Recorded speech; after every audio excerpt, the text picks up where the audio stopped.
Assalamualaikum warahmatullahi wabarakatuh. Yang saya hormati Bapak Fikri Hidayat selaku dari dosen pengampu mata kuliah pengujian sumur dari kelas 5D.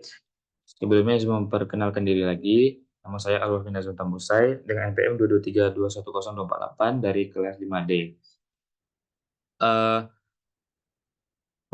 saya akan melanjutkan dari soal yang kedua. Yang pertama sudah saya jelaskan di video sebelumnya. Nah, untuk soal yang kedua, ini dari soal itu ada a new well was drilled in process of war and pressure build up test was run.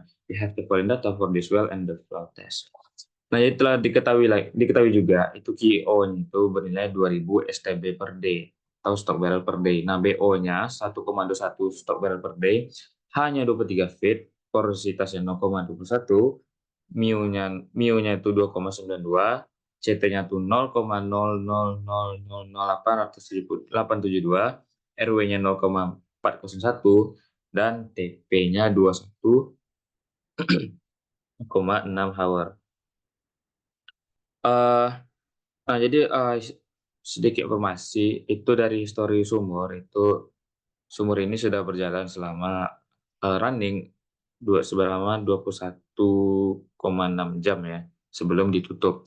Nah, jadi terdapat tiga pertanyaan. Yang pertama ini adalah based on your analysis which flow regime happened in this well during the build up test. State your reason. Nah, untuk yang menjawab dari ketiga pertanyaan ini, jadi saya membuat sebuah grafik lagi ya. Dan sebelum itu saya menjelaskan dulu terlebih dahulu apa itu flow regime. Nah, flow regime itu adalah pola aliran fluida yang mempengaruhi konfigurasi lapisan dalam suatu sistem. Nah, jadi kayak seperti pipa atau saluran. Nah, jadi konsep ini dia penting untuk berbagai aspek bidang teknik, termasuk misalkan dari teknik sipil, terus ada hidrolika dan terutama ya rekayasa minyak.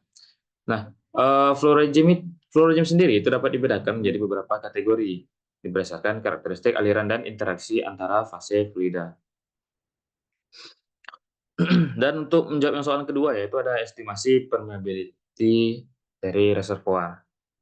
Nah, untuk menjawab pertanyaan kedua, saya membuat PW apa ya, diketahui ya. Nah, di sini PW satunya saya buat yaitu 5.876,91 dan PF kedua itu 5.930,14. Dan untuk T1-nya itu 30, T2-nya 40. Nah, jadi sebelum mengerjakan untuk mencari permeability-nya saya menggunakan persamaan M. Ya, jadi setelah saya melakukan menghitung dari persamaan M ini setelah memasukkan rumus yang sudah diketahui dan data yang sudah diketahui, saya mendapatkan hasilnya itu bernilai 426,04. Kemudian saya mengerjakan persamaan lagi permeability yang dimana saya dapatkan hasilnya itu 117,2551 ND. Nah, untuk yang menjawab pertanyaan yang ketiga itu ya, itu ada estimasi skin factor. Nah, jadi untuk skin factor sendiri saya menggunakan rumus skin factor ya. Nah, jadi setelah saya masukkan data dan sesuai dengan rumus yang ada, hasil dari saya mendapatkan hasilnya itu min 3,56129. Nah, jadi hasil dari skin factor ini itu tuh menandakan sumur itu dalam kondisi yang bagus dan tidak mengalami kerusakan atau undamage. Nah, jadi bahkan sumur ini dia itu sudah mengalami stimulasi yang begitu sangat efektif. Nah, jadi kalau pada analisa grafik ya dan tekanan diffratif ini, aliran yang aliran radial yang terbatas ya RF itu dia sering kali menjadi indikator indikator kondisi aliran yang begitu ideal pada sekitar sumur. Dan kondisi ini juga dia menandakan distribusi permeabilitas itu yang positif, yang dimana permeabilitas itu dia meningkat dari reservoir menuju ke area near wellbore. Nah, jadi keberadaan skin negatif ini dia tidak mencerminkan keberhasilan dari stimulasi sumur, dan tetapi dia juga memastikan adanya performa produksi yang optimal dengan peningkatan efisiensi aliran. Nah, mungkin itu saja yang bisa saya jelaskan.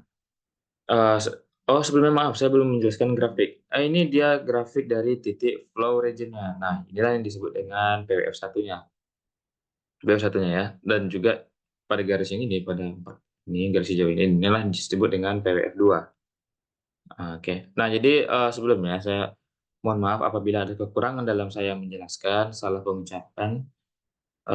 Sebelumnya saya ucapkan terima kasih dan saya tutup. Wassalamualaikum warahmatullahi wabarakatuh.